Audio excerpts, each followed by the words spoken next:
علی بھائی نے بھی عام لوگوں کی روش پر چلتے ہوئے محمد بن قاسم فاتح سندھ سے متعلق بغیر دلیل کے الزام لگایا ہے کہ ان کا حملہ دنیاوی غرض کے لیے تھا، نہ کہ راجہ طاہر کے ظلم و ستم کے خلاف تھا۔ پلیز اس حوالے سے رجوع فرمائیں۔ پلیز قرآن و حدیث کو والا پیش کریں تو ہم رجوع فرما لیں گے۔ آپ بھی تاریخ بیان کر رہے ہیں اور میں بھی تاریخ بیان کر رہا ہوں، تو رجوع کس بات کا؟ رجوع صورت میں ہوگا جب آپ قرآن و حدیث بیان کریں اور میں تاریخ بیان کروں۔ جس طرح کے میں کربلا کے اوپر بخاری مسلم سے حدیثیں بیان کرتا ہوں، آپ تاریخ بیان کرتے ہیں، تو وہ تو رجوع بنتا ہے۔ تاریخ میں تو گڑبڑ ہوئی ہوئی ہے، احادیث اسناد کے ساتھ ہے۔ قرآن و حدیث کے اسلوب میں یہ بات بیٹھتی نہیں ہے۔ اس کی وجہ یہ ہے کہ بخاری مسلم کی روشنی میں میں نے آل امیہ کے بارے میں جو کچھ بیان کیا ہے، جو کچھ وہ اپنے دور ملوکیت کے اندر کرتے تھے مسلمانوں کے ساتھ، مکہ مدینے کے مسلمانوں کے ساتھ، اس میں تو یہ بیٹھتا ہی نہیں ہے کہ وہ ماشاءاللہ ایک خط لکھنے کے اوپر سندھ پہنچ جائیں۔ اپنے گھر میں وہ لوگوں کے اوپر ظلم کر رہے ہیں، ان کو نہ، اور حجاج ابن یوسف تو وہ ملعون ہے جس کو تو ناصبی بھی ملعون مانتے ہیں۔ صحیح مسلم میں حدیث ہے کہ بنو ثقیف میں ایک کذاب پیدا ہوگا اور ایک ظالم، اور اسما بنت ابی بکر کہتی ہیں اے حجاج ابن یوسف، کذاب تو ہم دیکھ چکے، ظالم شخص تو ہے جس کے بارے میں نبی اسلام نے فرمایا تھا۔ یہ صحیح مسلم میں ہے۔ میرا یوٹیوب پہ آپ کلپ دیکھ لیں، لاکھوں لوگوں نے دیکھا ہے۔ آل امیہ کا دہشت گرد حجاج ابن یوسف 5 لاکھ سے زیادہ لوگ دیکھ چکے ہیں۔ پوری اسلامک ہسٹری میں نے 15 منٹ کے اندر کور کر دی ہے، 100 سال کی آپ کو، اور تاریخ سے نہیں، بخاری مسلم کی حدیث کی روشنی میں۔ تو وہ حجاج ابن یوسف، اس کا بھتیجا محمد بن قاسم یہاں لوگوں کی داد رسی کے لیے پہنچے گا، جو وہاں اہل بیت کو قتل کروا رہے ہیں، صحابہ کے قاتل ہیں۔ سر بخاری اٹھا کے دیکھیں، حضرت انس بن مالک جو ہیں وہ کتنے پریشان ہوا کرتے تھے کہ ہم پہ یہ کون سا خبیث مسلط ہو گیا حجاج ابن یوسف جو مسلمانوں کے اوپر ظلم کرتا ہے۔ ان لوگوں نے جا کے یہاں پہ فریادیں سننی تھی۔ ہاں آپ کو کہانیاں کرا دی گئی ہیں، آپ وہ کہانیاں، جیسے نور الدین زنگی کا ایک کہانی والا واقعہ آپ کو بیان کر دیا ہے کہ جی وہ یہودی حضور کی جسم مبارک قبر سے نکالنے لگے تھے، وہ ڈرامہ بھی بن گیا۔ اب لوگ کہتے ہیں جی علی بھائی کہتے ہیں غلط ہے، ہم نے تو ڈرامہ دیکھا ہے، تو ڈرامہ ہی دیکھا جی نا، تو اس کی تو سند ہی کوئی نہیں ہے۔ سمودی نے وہ 500 سال کی سند ہی بیان نہیں کی ہے، اور پھر معذرت کے ساتھ بریلویوں کے تو عقیدے کے خلاف ہے۔ کیا رسول اللہ نور الدین زنگی کے محتاج ہے اپنی قبر مبارک میں اپنے جسم کی حفاظت کے لیے؟ اللہ کدھر گیا؟ پھٹی نہیں بیٹھتا، جھوٹ ہے۔ اور پھر میں ایسے پوچھتا ہوں کہ جب یزید نے 3 دن تک مسجد نبوی میں گھوڑے باندھے ہیں، اس وقت نور الدین زنگی کدھر تھا؟ اور نماز نہیں ہوئی، اس وقت زمانے میں کوئی نور الدین زنگی نہیں تھا۔ اور جب خانہ کعبہ پہ صحیح مسلم میں آتا ہے کہ چڑھائی کی حجاج ابن یوسف نے، اور یزید کے دور میں بھی چڑھائی ہوئی اور خانہ کعبہ کا غلاف جل گیا، ایک دیوار بھی ڈیمیج ہو گئی، اس وقت کدھر تھا نور الدین زنگی؟ اور دنیا بقدر ایفٹ ہے۔ وہ ابابیل والا ایک ہی واقعہ ہوا ہے، بخاری میں حدیث ہے کہ قرب قیامت میں ایک کالا حبشی پتلی ٹانگوں والا کعبے کی اینٹ سے اینٹ بجا دے گا۔ اللہ نے دنیا بقدر ایفٹ رکھی ہوئی ہے۔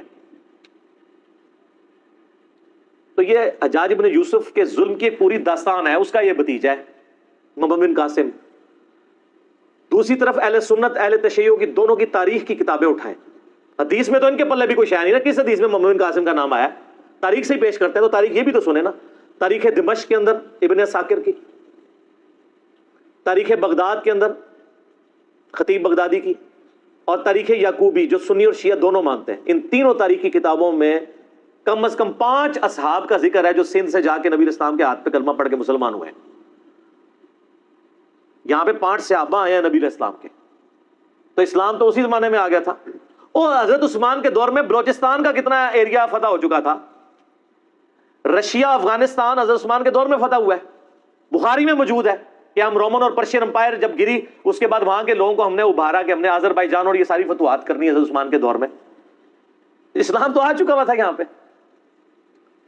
اور صوفیاء اپنے چکر میں ڈالتے ہیں ہم اسلام لے کے آئے، ناصبی محمد بن قاسم کو لے کے آتے ہیں جی وہ آیا تھا، اور وہ آیا اس لیے تھا میرے بھائی وہاں سے جو اہل بیت تھے وہ اپنی جانیں بچا کے ہجرت کر کے سندھ میں آئے تھے، راجہ دائر نے ان کو پناہ دی ہوئی تھی، تو وہ کہتا تھا ہمارے بندے واپس کرو۔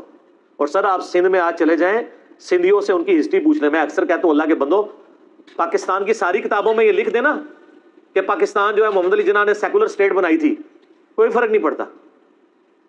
آج لوگ زندہ ہیں جنہوں نے محمد علی جناح کی تقریریں سنی ہوئی ہیں، یہ عملی تواتر سے ٹرانسفر ہو رہی ہے۔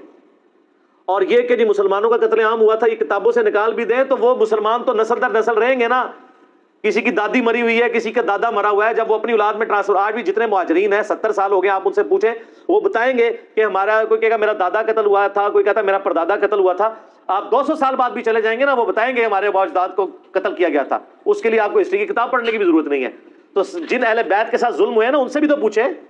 اہل بیت میں سے سنی ہو یا شیعہ سید جہاں پہ بھی موجود ہیں, ان سے آپ پوچھیں کہ یہاں پہ محمد بن قاسم کیا لینے آیا تھا, وہ تو نہیں مانتے. وہ تو کہتے ہیں ہمارے ساتھ ظلم کیا, اور تاریخی کتابوں میں بھی موجود ہے. اور پریکٹیکلی حجاج ابن یوسف کا پورا کریکٹر ہے. اور سر جو اپنے ملک کے اندر 2 نمبری کر رہے ہیں اور دوسرے ملکوں میں جا کے ماشاءاللہ لوگوں کی حفاظت کریں گے, وہ یہ فٹ نہیں بیٹھتا. تو سندھیوں کو پتا ہے کہ وہ کیا کر کے گیا. اور پھر آپ کو سب کو یہ پتا ہے کہ جب محمد بن قاسم نے سندھ کا وہ علاقہ فتح کیا تھا, تو اس کے بعد آپ کو بتایا جاتا ہے کہ پھر بعد میں محمد بن قاسم کو واپس بلا کے جیل میں ڈال دیا گیا. یہ اس ڈرامے میں بھی دکھایا گیا جو محمد بن قاسم پہ ڈرامہ بنایا تھا پی ٹی وی نے. ہم یہ پوچھتے ہیں کہ محمد بن قاسم کو جیل میں نے ڈلوایا تھا, انجینئر صاحب کی ویڈیوز دیکھنے والوں نے ڈلوایا تھا, وہ جیل میں کیوں ڈالا گیا تھا؟ اس لیے کہ پیچھے خلیفہ چینج ہو گیا تھا. پہلے خلیفہ تھا عبد الملک بن مروان کا بیٹا ولید بن عبد الملک. حجاج ابن یوسف اس کا رائٹ ہینڈ تھا. حجاج ابن یوسف کو اس نے کوفے کا بھی اور حجاز کا گورنر بنایا ہوا تھا. لیکن اس کے ظلموں کی ایک داستان تھی, لوگ تنگ تھے. اس کے باپ نے وصیت کی تھی کہ ولید کے بعد خلیفہ بنے گا اس کا چھوٹا بھائی سلیمان بن عبد الملک. لیکن ولید کو بھی لالچ آ گئی, کیونکہ یہ تو ہے ہی لالچی دور ہے نا. جب یزید کے ابا جی کو لالچ آ گئی کہ میرا بیٹا خلیفہ بنے, تو ولید بن عبد الملک تو صحابی بھی نہیں, اس کو نہ لالچ ہے کہ میرا بچہ بنے. حالانکہ وہ خود بھی اس وصیت پہ بنا تھا جو اس کے بیٹے نے, ابے نے کی ہوئی تھی. تو سارے گورنروں سے اس نے بیعت لے لی کہ میرے مرنے کے بعد میرا بیٹا خلیفہ بنے گا. ایک گورنر تھا جس نے انکار کر دیا, اور وہ تھا عمر ابن عبد العزیز. وہ اس وقت حجاز کے گورنر تھے, اور کوفے کا گورنر تھا حجاج ابن یوسف. عمر بن عبد العزیز کو جیل میں ڈلوا دیا ولید بن عبد الملک نے, گورنر ہونے کے باوجود. لیکن وہ ہارد العزیز شخصیت تھے, اس لیے اس وقت ذرا پروٹیسٹ ہوئے تھوڑے بہت, اور معاملہ انہوں نے ڈیلے کیا. اسی ڈیلے کرنے کے دوران اچانک ولید کی ڈیتھ ہو گئی. وہ اپنے اس مقصد میں کامیاب نہیں ہو سکا, اور الٹیمیٹلی اس کا بیٹا, اس کا جو چھوٹا بھائی ہے, وہ خلیفہ بن گیا سلمان بن عبد الملک. سلمان بن عبد الملک جیسے ہی خلیفہ بنا تو اس کو یہ احسان یاد تھا کہ عمر بن عبد العزیز کی وجہ سے میں خلیفہ بنوں. اگر عمر بن عبد العزیز بھی بیعت کر لے, پھر عمر بن عبد العزیز کوئی عام آدمی نہیں تھا. عمر بن عبد العزیز ان کا بہنوئی بھی لگتا تھا, ولید بن عبد الملک اور سلمان بن عبد الملک کا, کیونکہ مروان کے 2 بیٹے تھے, عبد الملک بن مروان اور عبد العزیز بن مروان. اور عبد العزیز کا بیٹا تھا عمر بن عبد العزیز. عمر بن عبد العزیز کی جو بیوی تھی نا فاطمہ, وہ ولید بن عبد الملک کی بہن تھی. تو ظاہر جیل میں ڈلوا سکتا تھا, مروا نہیں سکتا تھا.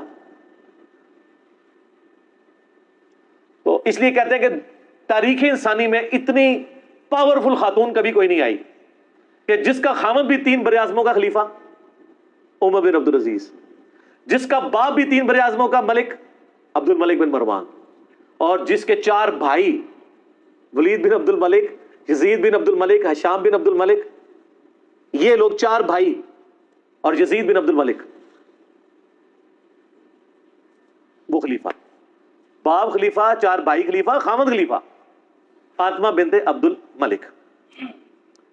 تو جب وہ خلیفہ بن گئے سلمان بن عبد الملک, سب سے پہلے عمر بن عبد العزیز کو آزاد کروایا گیا. عمر بن عبد العزیز نے کہا کہ جی سب سے بڑا کلپریٹ ہے حجاج ابن یوسف, اس نے ظلم کا بازار گرم کیا ہوا ہے, صحابہ کو قتل کروایا ہے, اس کے بارے میں حدیثیں بھی تھی. تو سلمان نے پہلا ایگزیکٹو آرڈر کیا کہ اس نے کہا جی حجاج نام کے جتنے بھی بندے ہیں, خالی حجاج نہیں, حجاج نام کے جتنے بندے کسی بھی حکومتی عہدے پہ ہیں, ساروں کو جیل میں ڈال. سر ملوکیت پھر یہی ہوتی ہے, اس میں تو آرڈر چلتا ہے. پھر انہوں نے تھوڑے مزے لوٹے ہوئے تھے, پھر لاکھ اس کو لوگ دلیل دیتے کہ وہ ایک ہے, تو وہ دلیلیں تو پھر بادشاہ نہیں مانتے ہوتے, انہوں نے میٹر گھوم جائے تو گھوم جائے. انہوں نے کیا حجاج نام دے جتنے بندے نے سب جیلیں چھپاؤ, اور ان کے جتنے رشتہ دار ہیں نا جو حکومتی پوسٹوں پہ ان کو بھی جیلوں میں ڈالو. تو محمد بن قاسم جو بھتیجا تھا اس کو بھی پکڑ کے جیل میں ڈال دیا گیا. یہ تھی ریزن. کہ بڑے ابا جی ان کے جیل میں چلے گئے، یعنی اس کا جو چچا یا تایا تھا اور وہ اس کا سسر بھی تھا، تو محمد بن قاسم کو بھی جیل میں ڈال دیا گیا. تو یہ پیچھے ریزن تھی. تو انجام اس لیے ہوا تھا. تو وہ جیل میں ڈلوانا اس بات کا ثبوت ہے کہ ان کے کرتوت کیا ہوں گے. تو اگر کسی نے رحمت اللہ علیہ کہنا کہ یار ہمیں تو کوئی نہیں، آپ تو یزید کو رحمت اللہ علیہ کہتے ہیں، تو اگر آپ حجاج کو رحمت اللہ علیہ یا محمد بن قاسم کو کہیں تو کوئی مسئلہ نہیں ہے. اللہ تعالیٰ آپ کا حشر یزید، حجاج ابن یوسف، محمد بن قاسم کے ساتھ کرے، اور میرا حشر اللہ تعالیٰ حسن ابن علی، حسین ابن علی، مولا علی، فاطمہ، عمار ابن یاسر، ابو بکر، عمر، عثمان کے ساتھ کرے رضی اللہ عنہم اجمعین وعلیکم السلام اجمعین. آمین کہہ دو، تانوں کو ڈر پے گیا اے بہرحال جڑے ویڈیو ویکھن گے وہ نہیں جی آمین کہنے لگے جڑے رحمت اللہ علیہ کہندے نے. ٹھیک ہے، تو وہ رجوع والا معاملہ نہیں ہے. یہ قرائن بتاتے ہیں کہ یہ اس طریقے سے ایسے ہوا ہے. اگر کوئی حدیث ہے تو مجھے پیش کرتے، میں رجوع کر لوں گا. اس پہ ڈاکٹر طالب قادری صاحب نے بھی ایک ان کی بھی ویڈیو چڑھی ہے، انہوں نے بھی پورا یہ یعنی ساری تاریخ بتائی ہے. خالی میرا تفرد نہیں ہے اس مسئلے میں کہ میں اپنی طرف سے بیان کر رہا ہوں. باقی آپ سنیوں سے جا کے پوچھتے ہیں، وہ سنیوں نے تو اتنی ویڈیو شیئر کرائی ہے کہ وہ ہر جگہ پہنچی ہوئی ہے کہ یار پہلی دفعہ کسی داڑھی پگڑی والے بندے نے ہمارے حقی کو بات کی ہے. خام خواہ مطلب ان لوگوں نے اس کو ہیرو بنایا ہوا تھا، اس نے تو ہمارے ساتھ یہ کیا ہے. ادھر میں یعنی کافروں کی نہیں بات کر رہا، مسلمانوں کی. ٹھیک ہو، اور میں اپنی طرف سے بات نہیں کر رہا. میں نے یہ کربلا والے ریسرچ پیپر میں یہ ساری حدیثیں ڈالی ہیں. یہ میں ذرا اس کا تعارف بھی کرا دوں میرے بھائیو. یہ میں نے ایک ریسرچ پیپر لکھا ہے، واقعہ کربلا کا حقیقی پس منظر 72 صحیح الاسناد احادیث کی روشنی میں. 72 کا ٹائٹل تو شہدائے کربلا کی نسبت سے ہے، احادیث اس میں 200 سے زیادہ ہے، جس میں خلفائے راشدین سے شروع ہوں، سیدنا عمر کی شہادت سے شہادت حسین تک. حقیقی خلفائے راشدین کون ہے؟ شہادت عثمان کے اصلی اسباب، جنگ جمل، صفین، نہروان، حضرت معاویہ کا دور ملوکیت، صلح حسن، اس کے بعد یزید کی ولی عہدی، اور الٹیمیٹلی حضرت حسین ابن علی کی مظلومانہ شہادت رضی اللہ عنہما وعلیہم السلام. اس کی سافٹ کاپی آپ ہماری ویب سائٹ ahlsunnatpak.com سے فری ڈاؤن لوڈ کریں. 5B ریسرچ پیپر ہے، ہارڈ کاپی فری، اور اس کے ساتھ باقی ریسرچ پیپرز ہیں ٹوٹل 9. 3 اذکار کارڈ ہے، وہ آپ منگوا سکتے ہیں. صبح 9 سے مغرب تک ہماری اکیڈمی کا نمبر کھلا ہوتا ہے، +92 کے کوڈ کے ساتھ 32159000162، اور پاکستان سے کریں گے تو 032159000162. کال کریں، اپنا ایڈریس ٹیکسٹ میسج کریں، فری کاپی آپ کے گھر آ جائے گی. ایک کاپی تو ہم سب کو فری دیتے ہیں. سوال ہے، حجاج ابن یوسف کون تھا؟ سنا ہے بڑا ظالم تھا، اور یہ بھی سنا ہے کہ قرآن حکیم کے اعراب یعنی زیر زبر پیش بھی اسی نے لگوائے تھے. شاہ جی تسی سنیا نہیں، تسی تو مارا بھی کھا دیا نے آل امیہ دیاں. ٹھیک ہے، حجاج ابن یوسف جو ہے ایک بہت ظالم شخص تھا، آل امیہ میں سے تھا. ان کا خدمت گزار بنو ثقیف میں سے تھا. آل امیہ سے مراد ہے کہ امیہ والا تھا، خود وہ یعنی بنو امیہ میں نہیں تھا، بنو ثقیف میں سے تھا. حجاج ابن یوسف عبد الملک بن مروان کا رائٹ ہینڈ تھا، اور کوفے کا گورنر تھا. اور پھر اس کو لالچ دی گئی کہ تم اگر عبداللہ ابن زبیر کو قتل کر دو تو تمہیں حجاز کا گورنر بنا دیں گے، کیونکہ عبداللہ ابن زبیر نے مروان کے دور کے اندر 9 سال کے لیے وہاں پہ خلافت قائم کر لی تھی. شہادت حسین کے بعد مسلمان حکومتیں 2 حصوں میں بٹ گئی تھی. شام میں اور باقی سارے ایریا میں یزید یعنی حکمران تھا، اور یہاں پہ چونکہ شہادت حسین کے بعد آپ کو پتہ ہے واقعہ ہررا ہوا، اور اس کی وجہ سے ایک ریونج تھا شہادت حسین کے. ریونج میں چونکہ اہل مدینہ نے بیعت توڑی تھی، اس لیے یزید نے حملہ کروایا تھا مدینہ شریف پہ، اسے واقعہ ہررا کہتے ہیں. اس کے بعد خانہ کعبہ شریف میں اس پورے ایریا میں عبداللہ ابن زبیر نے حکومت قائم کر لی. پھر ان کو بھی شہید کرنے کے لیے اس نے بھیجی فوج، لیکن وہ کامیاب نہیں ہوئی. پھر مروان بعد میں آیا، بیچ میں کچھ عرصے کے لیے یزید کا بیٹا تھا معاویہ، لیکن اس نے چھوڑ دیا، معاویہ ابن یزید. بعد میں مروان بھی کوشش کرتا رہا، کامیابی نہیں ہوئی. جب اس کا بیٹا عبد الملک بن مروان بنا نا، اس نے حجاج ابن یوسف ظالم شخص کو بھیجا، اور اس نے پھر دوبارہ سے یعنی چڑھائی کی. اور یہ پوری ڈیٹیل آپ کو صحیح مسلم میں ملے گی، کتاب الحج چیپٹر میں، اور مشکات میں بھی آپ کو 30 جلد میں جو قریش کے مناقب والا بیان ہے نا، اس میں آپ کو مسلم شریف کی حدیث ملے گی. ایک حدیث یہ ملے گی کہ نبی علیہ السلام نے فرمایا بنو ثقیف میں ایک کذاب اور ایک ظالم شخص پیدا ہوگا. ایک کذاب اور ایک ظالم. کذاب کے بارے میں یعنی لوگوں کا دعویٰ ہے مختار سقفی، ہمیں کوئی دلیل نہیں ملی. ترمذی سے ایک لے کے آتے ہیں، لیکن وہ امام ترمذی نے کہا ہے کہ کہا جاتا ہے، کہا تو بہت کچھ جاتا ہے، سند بیان نہیں کی. بہرحال اسما بنت ابی بکر، سیدہ عائشہ کی جو بڑی بہن تھی، انہوں نے کہا کہ یہ جو بنو ثقیف کا ظالم ہے وہ حجاج ابن یوسف ہے. یہ صحیح مسلم میں اور پوری حدیث مسلم شریف میں مشکات میں تیسری جلد میں آپ کو ملے گی پوری ڈیٹیل حدیث کہ عبداللہ ابن زبیر کو اس نے شہید کروا دیا اور مکے کے دروازے پہ اس نے ان کی لاش ٹانگ دی عبرت کے لیے. نعوذ باللہ. صحابی رسول کی، عام صحابی نہیں، صحابی رسول کا بیٹا، عشرہ مبشرہ حضرت زبیر کا بیٹا، حضرت عائشہ کا بھانجا اور سیدہ اسماء کا بیٹا. اور یہ وہ شخص ہے، بخاری شریف میں آتا ہے کہ جی کفار مکہ کہتے تھے کہ ہم نے بندھن کر دی، مسلمانوں کی اولاد نہیں ہوگی. پہلا بچہ جو پیدا ہوا وہ عبداللہ ابن زبیر تھے. نبی علیہ السلام نے اپنے مبارک ہاتھوں سے ان کو گھٹی دی تھی کھجور کی. یہ گھٹی دینا بھی سنت ہے، صحیح بخاری میں آتا ہے. یہ عام بندہ نہیں. ان کی لاش ٹانگ دی. عبداللہ ابن عمر وہاں سے گزرے اور کہا کہ اے ابو خبیب تم پر سلام ہو. یہ ان کی کنیت تھی اور ان پر سلامتی بھیجی اور کہا کہ یہ جو آل امیہ کے لوگ ہیں تمہارے بارے میں جھوٹ بولتے ہیں، تم ایسے نہیں تھے، تم بہت عبادت گزار تھے، تم بہت نیکوکار تھے اور میں تمہیں منع کرتا تھا. یعنی وہ عبداللہ ابن زبیر کو منع کرتے تھے کہ آپ حکومتی معاملات میں نہ پڑیں. ذرا ان کی پیسو نیچر تھی، ان کی ایکٹیو نیچر تھی. تو بہرحال یہ وہ پڑھ کے چلے گئے وہاں سے. تو بعد میں حجاج بن یوسف کو کسی نے بتایا کہ عبداللہ بن عمر نے تو بڑے تعریفی کلمات. یہ لادہ بات ہے، حجاج بن یوسف نے بعد میں عبداللہ بن عمر کو بھی قتل کروا دیا. آل امیہ نے کسی کو نہیں چھوڑا، جو ان کے حاکم میں بھی تھے ان کو بھی شہید کروایا. یہ بھی صحیح بخاری میں آتا ہے حج والے چیپٹر میں کہ حجاج بن یوسف تیمارداری کے لیے آیا عبداللہ بن عمر کی، کہا کہ مجھے پتہ چل دینا آپ کو کس نے مروایا ہے. یعنی وہ زہر آلود نیزہ مار دیا گیا تھا حج کے دوران، کیونکہ امیر حج یہ ہوتے تھے تو گورنر وہ تھا، وہ کہتا تھا منو امیر حج کیوں نہیں بنا دے. ٹھیک ہے، تو عبداللہ بن عمر کیوں امیر حج ہوتے ہیں؟ تو عبداللہ بن عمر نے فرمایا میرا قاتل وہ ہے جس نے احرام کی حالت میں آلات جنگ لانے کی اجازت دی ہے. یعنی تو اب ڈائریکٹ تو نہیں کہہ سکتے تھے نا، ظالم آدمی تھا. تقیۃ نہیں انہوں نے ایک بات کی، میسج کنوے کر دیا. تو وہ مسلم شریف کی اس حدیث میں آتا ہے کہ جب وہ عبداللہ بن عمر چلے گئے تو حجاج بن یوسف کو کسی نے بتایا تو اس نے پھر کہا کہ ٹھیک ہے عبداللہ بن زبیر کی لاش اتار کے یہودیوں کے قبرستان میں پھینک دو. یہ وہ لوگ ہیں سر، یہاں لوگ آل امیہ کانفرنسز کروا رہے ہیں. یہ صحابہ کی لاشوں کو ان لوگوں نے، یہ مسلم شریف ہے سر، یہ موضوعات شریف نہیں ہے یا یہ تاریخ شریف نہیں ہے آل امیہ اور آل عباس کی لکھوائی بھی. یہودیوں کے قبرستان میں لاش پھینک دی اور پھر یہ کہا کہ اس کی ماں کو بالوں سے گھسیٹ کے میرے پاس لے کے آؤ. یہ مسلم شریف کے الفاظ ہیں. اور ماں کون ہے؟ حضرت عائشہ کی بڑی بہن اسماء بنت ابی بکر. تو اسماء بنت ابی بکر کو جب یہ پیغام پہنچا نا تو انہوں نے کہا کہ ٹھیک ہے میں تو وہ کہا جی آپ کو بلا رہے ہیں وہ، اور اگر آپ نہ آئے تو بالوں سے گھسیٹ کے. بولے اعوذ باللہ. تو اسماء نے کہا ٹھیک ہے پھر مجھے بالوں سے گھسیٹ کے لے کے جاؤ، میں نے تو نہیں جانا. اب وہ جو آئے تھے ان کو بھی شرم آئی کہ یار حضرت ابو بکر کی بیٹی ہے، یہ عائشہ کی بڑی بہن ہے اور عبداللہ ابن زبیر صحابی کی ماں اور بالکل شروع میں اسلام قبول کرنے والوں میں. تو پھر حجاج ابن یوسف غصے سے خود آیا. یہ پوری ڈیٹیل مسلم شریف میں مشکات میں بھی آپ کو مل جائے گی.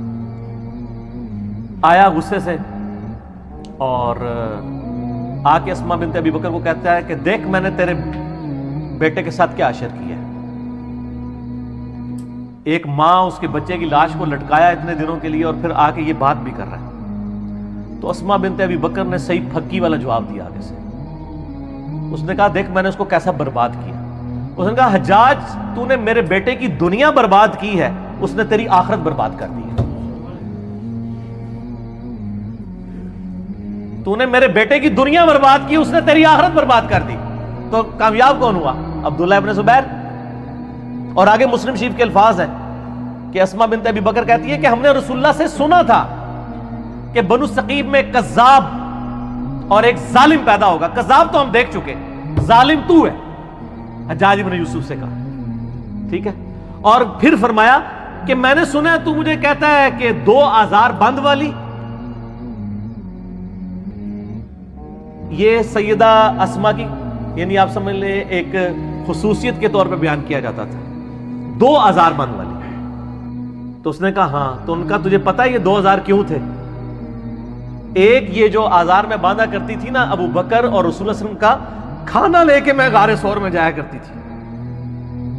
اور دوسرا آزار میری تہمت ہوتی تھی جس سے کوئی عورت بھی آزاد نہیں ہو سکتی، اور اس وجہ سے میرا نام پڑ گیا تھا 2000 بند والی، رسول اللہ صلی اللہ علیہ وسلم کا کھانا لے کے۔ تو آپ اندازہ کریں کہ آل امیہ نے ان لوگوں کو جنہوں نے اسلام کے لیے اتنی قربانیاں دی تھی ان کے ساتھ کیا کیا ظلم کیے۔ صرف آل رسول کے ساتھ ظلم نہیں کیے، باقی صحابہ کی اولاد کے ساتھ۔ یہ جو آج جو ہے وہ سعودیہ کے ریال لے کے ان کے فضائل و برکات جھوٹے بیان کرنے کی کوشش کر رہے ہیں، ان کو پتہ نہیں ہے کہ یہ بھی کیا کر رہے ہیں، یہ اپنی دنیا بچانے کے چکر میں اپنی آخرت برباد کر رہے ہیں ان کی جھوٹی وکالت کر کے۔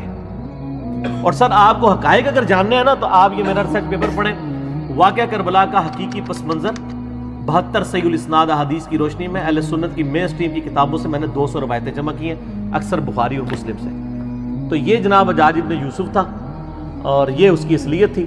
پھر اس کا اینڈ بھی ہوا ہے سر، ہر بندے کی اخیر ہوتی ہے نا، ہر بندے کی اخیر ہوتی ہے۔ پھر اس کو پھر کینسر ہو گیا تھا اور بڑی یہ بری بھیانک موت مرا ہے، اور موت کے اس نے آخری جس صحابی کو قتل کروایا وہ سعید ابن جبیر تھے، تابعی۔ وہ بھی بڑا دردناک واقعہ ہے، وہ میں بیان کروں تو آدھا گھنٹہ اور لگ جائے گا۔ اس کے بعد پھر وہ کسی پہ قادر نہیں ہوا قتل کرنے میں، اور پھر بعد میں لوگوں نے خواب میں دیکھا ہے، ان کا مجھے روزانہ ہر شخص کے بدلے میں 1 دفعہ قتل کیا جاتا ہے، اور اس کے بارے اس سعید ابن جبیر کو قتل کرنے کے بدلے میں 100 دفعہ قتل کیا جاتا ہے، جو میں نے اس کے ساتھ ظلم کیا تھا۔